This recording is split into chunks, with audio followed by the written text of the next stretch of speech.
नमस्ते दोस्तों, स्वागत करती हूँ आप सभी को एनवीके वॉइस में। दोस्तों, आज हम कोरोना वायरस के डर से बहुत परेशान हैं। इस वायरस को फैलने से रोकने के लिए पूरी की पूरी दुनिया कोशिश कर रही है, लेकिन कोरोना तो अभी अभी आया है। उससे भी पहले एक वायरस हमारे समाज में फैल चुकी थी और उसका नाम है भ्रष्टाचार, जिसके कारण आम जनता बहुत परेशान है।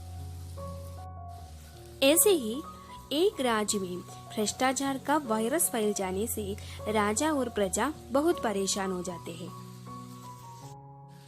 अंत में एक साधु आते हैं और वो बताते हैं कि उन्होंने एक तावीज बनाया है जिसको कर्मचारियों की पूजा पर बांधने से वे भ्रष्टाचार से मुक्त हो जाएंगे। राजा ने सुझाव स्वीकार करता है और सरकारी कारखाने में तावीज बनाने की आज्ञा भी देते हैं। क्या ये तावीज से भ्रष्टाचार मिट जाएगा? चलिए देखते हैं। शुरू करते हैं व्यंग्य कहानी सदाचार का तावीज। लेखक हरिशंकर परसाई।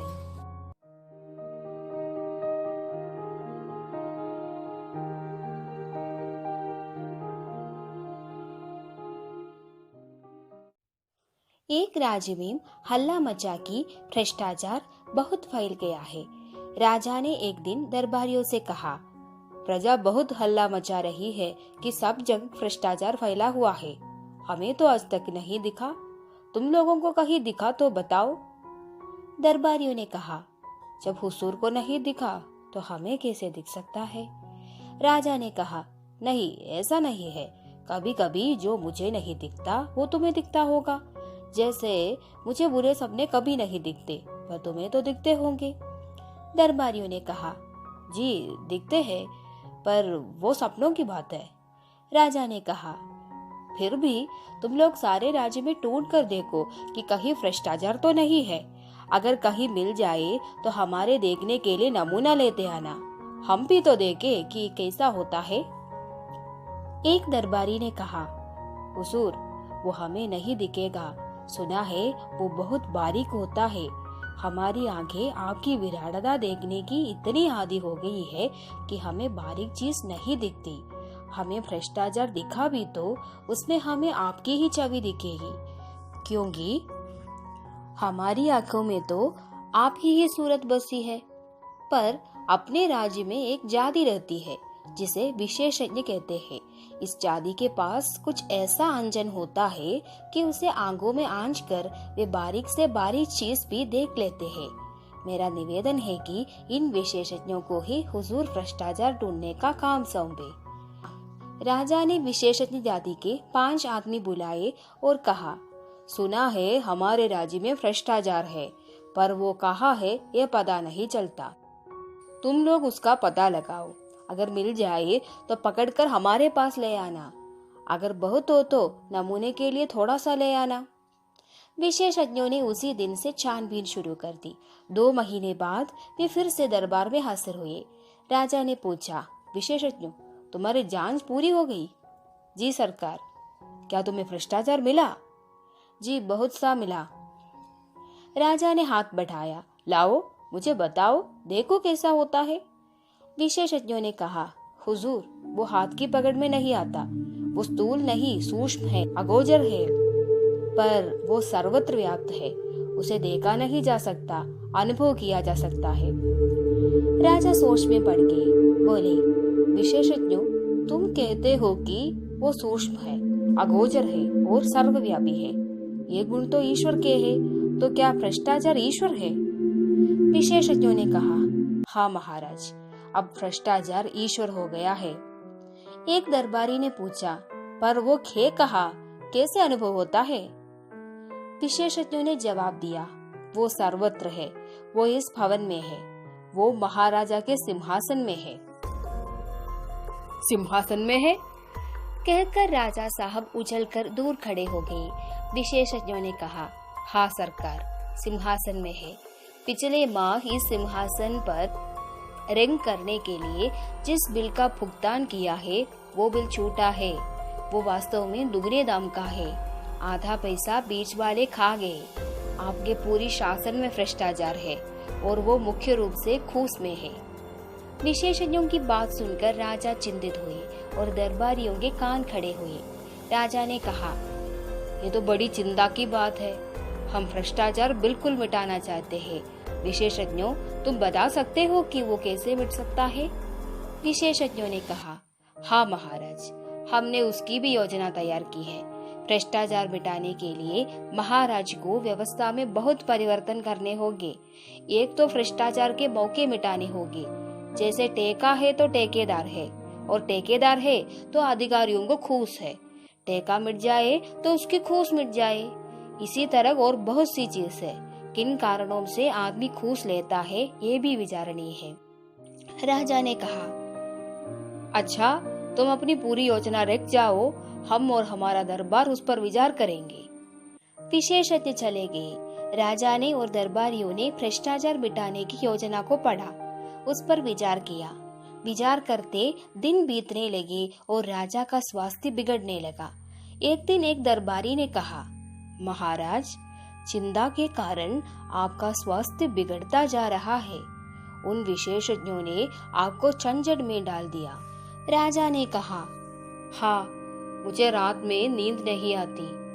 दूसरा दरबारी बोला, ऐसी रिपोर्ट को आग के हवाले कर देना चाहिए, जिससे महाराज की नींद में खलल पड़े।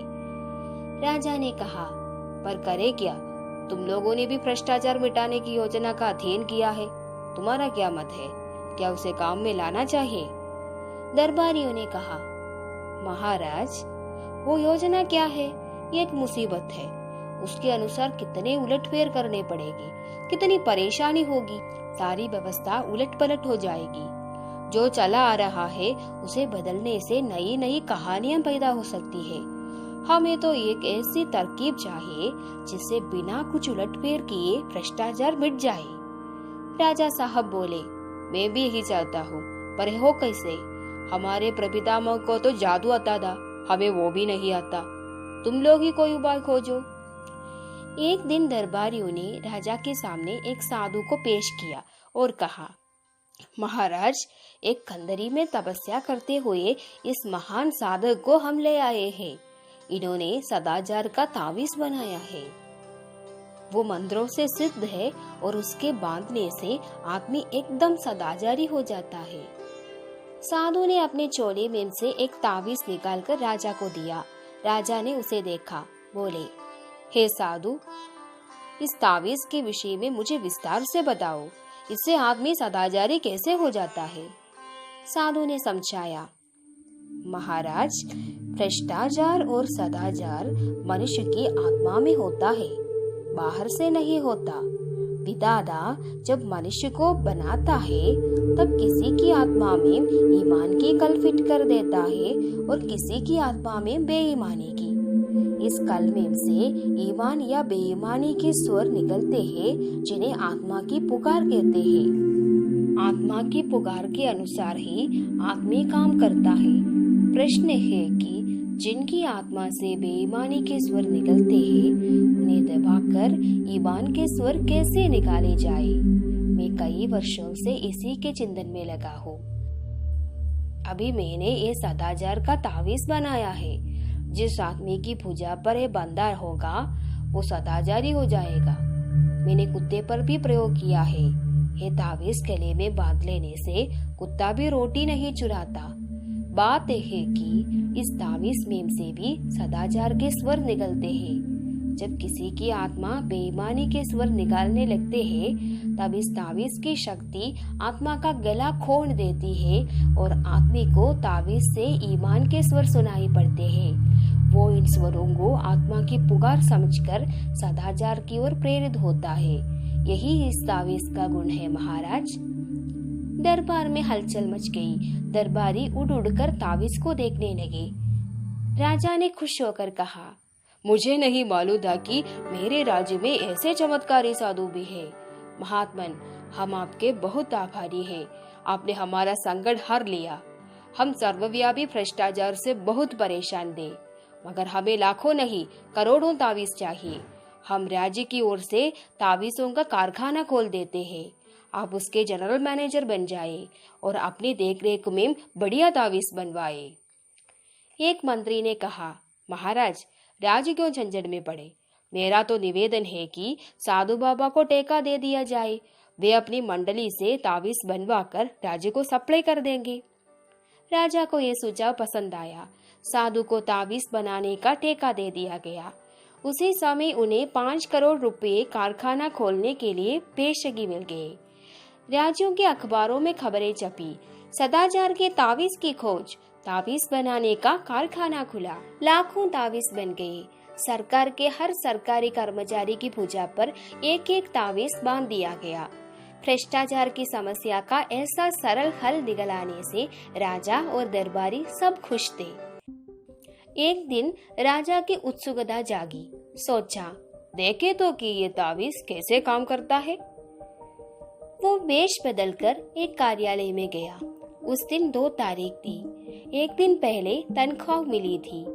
वो एक कर्मचारी के पास गए और कोई काम बताकर उसे 5 रुपए का नोट देने लगे। कर्मचारी ने उन्हें डांटा, भाग जाओ यहाँ से, घूस लेना पाप है। राजा बहुत खुश हुए। तावीज ने कर्मचारी को ईमानदार बना दिया था। कुछ दिन बाद वो फिर वेश बदलकर उसी कर्मचारी के पास गए। उस दिन 31 तारीख थी, महीने का आखिरी दिन। राजा ने फिर उसे 5 का नोट दिखाया और उसने लेकर जेब में रख दिया। राजा ने उसका हाथ पकड़ लिया, बोले, मैं तुम्हारा राजा हूँ, क्या तुम आज सदाचार का तावीज बांध कर नहीं आए? बांधा है सरकार, ये देखिए। उसने आस्तीन चढ़ाकर तावीज दिखा दिया। राजा असमंजस में पड़ गए। फिर ऐसा कैसे हो गया? उन्होंने तावीज पर कान लगाकर सुना। तावीज में से स्वर निकल रहे थे, अरे आज तो 31 है, आज तो ले ले। दोस्तों, देखो अंत में क्या हुआ। भ्रष्टाचार को मिटाने के लिए जिस तावीज को बना दिया था, उसी तावीज के पीछे भी बड़ा भारी भ्रष्टाचार था। भोले राजा ने दरबारियों की सलाह मानकर साधु को तावीज बनाने का टेका दे दिया और दरबारियों ने साधु से मिलकर खजाने का पैसा लूट लिया। हरिशंकर परसाई जी ने प्रस्तुत कहानी के द्वारा देश में व्याप्त भ्रष्टाचार पर व्यंग्य किया है। प्रत्येक सरकार भ्रष्टाचार मिटाने का वादा देकर अधिकार में आती है, पर दुख की बात है कि भ्रष्टाचार मिटाने की हर योजना भ्रष्टाचार के नए स्रोत खोल देते हैं। दोस्तों, वीडियो अच्छी लगी तो उसे लाइक कर दीजिए, शेयर कर दीजिए। और मैं तुम्हारा राजा हूँ, क्या तुम चैनल को सब्सक्राइब नहीं किया? किया है सरकार, ये देखो। फिर नोटिफिकेशन क्यों नहीं आया? अरे सब्सक्राइब करने के साथ साथ बेल आइकन भी दबाना चाहिए। तो मिलते हैं अगली वीडियो में। धन्यवाद।